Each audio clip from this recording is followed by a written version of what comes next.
Hi,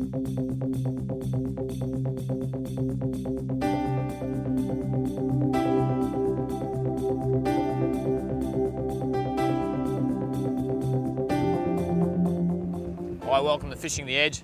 Just doing a bit of drift casting for snapper at the moment over some shallow ground, quite windy, probably 15 to 20 knots.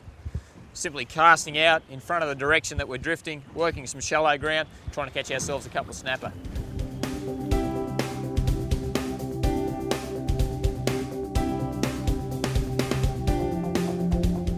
So using 7-inch and 5-inch jerk shads, long, skinny stick bait, fair bit of wind, we're drifting fairly fast. They will sink really quickly, even with just a 1/2 ounce jig head. This is a 1/2 ounce 5.0 nitro head.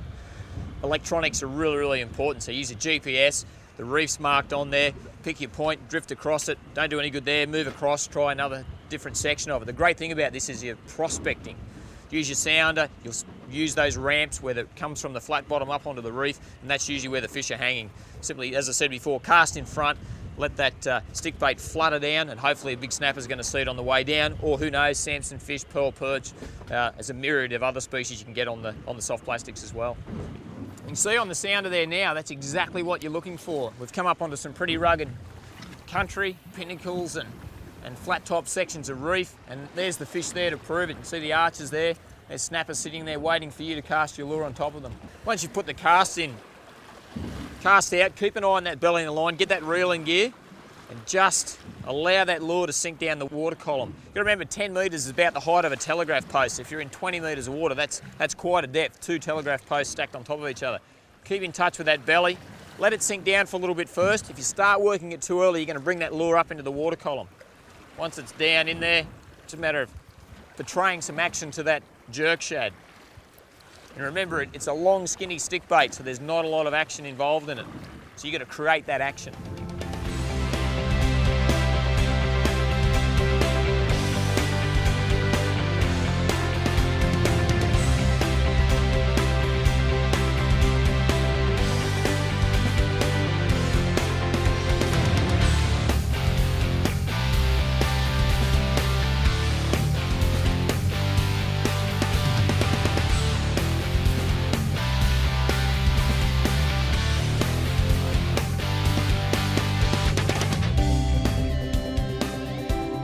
There you go, Josh. Well done, mate. Nice little snapper. So there's the result of a bit of drift casting. Josh is at the front, and the sounder just looks unbelievable there at the moment. I can see it, so I guess he's come out of that school there. So nice fish, nicely coloured fish, and certainly if you're going to eat a snapper, this is the size to take, mate. So well done. This is Josh's snapper here on a 7-inch jerk shad, so we'll show you how to rig a 7-inch jerk shad to swim down and hopefully catch you a snapper like this. 7-inch barbecue chicken, 1/2 ounce nitro jig head, 5.0 hook.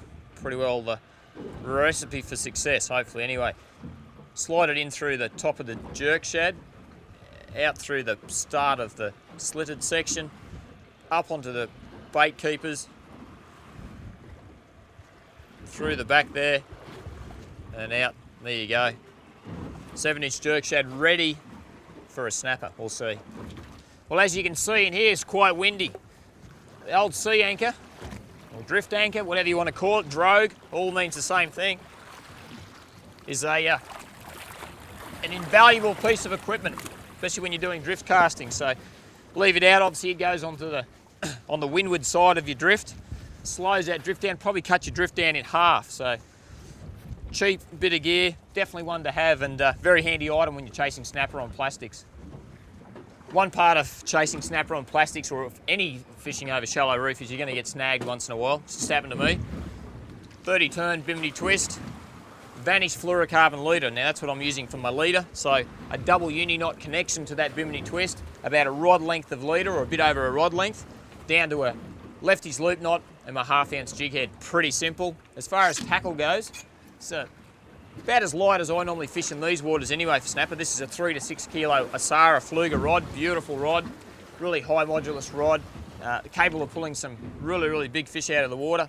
It's a spinning rod. I generally still like to fish with spinning rod when it comes to snapper. This is a new development reel that I'm using, but any of the 2,500 to 6,000 size reels, whether it be a Sauron or one of the Fluger range of reels, perfect for the job, absolutely perfect. And this is 10-pound microfuse.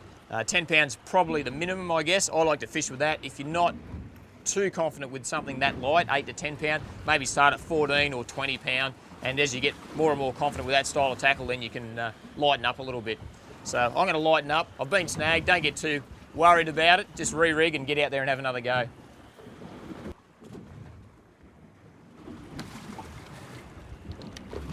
There we go. I'm selecting jig heads. That ½ ounce is really a good place to start. It can always go down to 3/8 or a ¼ ounce if you're fishing really shallow country without a lot of wind or current, or even up to a 5/8 or even bigger 3/4. But that ½ ounce seems to be a pretty good place to start offshore.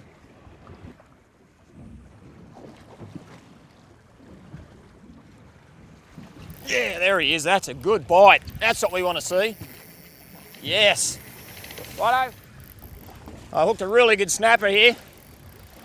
I've got Josh Josh is on the engine. Lukey's pulled the sea anchor up. Sometimes it takes a bit of teamwork to get these big fish in, especially on light tackle. It's quite a good fish. Bit further forward, Josh. It's taking a lot of line, probably 100 yards in that first run, so it's quite a nice fish. If you stay above the fish, even in this shallow country, you've got half a chance. If you let them go out too far, that'll do, Josh. If you let them go out too far, then it's just a game of angles.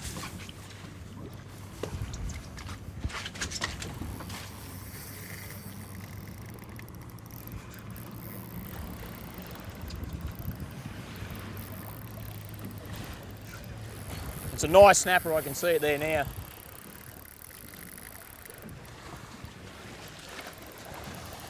There's no doubt since the invention of super lines, light tackle, and really, really good thread line reels, the ability to catch big fish like this on light tackle and really enjoy the sporting side of it has just improved out of sight. Bit of reverse there, mate, quickly. And that's a nice fish. Just get Josh to back up. The wind's blowing that hard as we're dragging the fish along there now. He's done his big run. Really nice male fish. Here he comes. Righto. Let's get the net underneath him. All right, Josh. Yeah, all right. And there we have it. That's a nice, very, very nice snapper.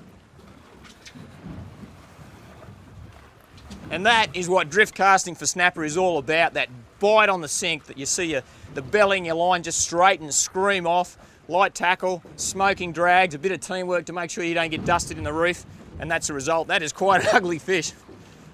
Important to get them back in the water pretty quick too, so a pair of pliers here. Let's get that jig head out. Look at the damage on that jig head, those big crushing teeth.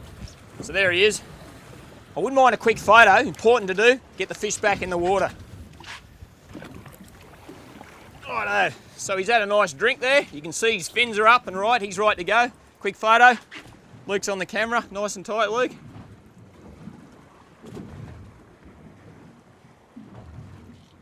Righto, a couple of quick shots, one more. All right, we've had our fun, back in the water. Come on, mate. And there he goes, swimming straight down. All right, awesome stuff. There he goes, swimming away, so that fish, the survival chances of that fish is really, really high, and that's the important thing. Our technique for catching snapper on soft plastics is developed, and the machinery we use, the leader, vanished fluorocarbon leader, the line, the tackle is so good now, and that Gulp product is so, so good, it's important that we've got to let those big fish go. Certainly have a lend to them like we did there. Got a couple of photos. Photos last forever.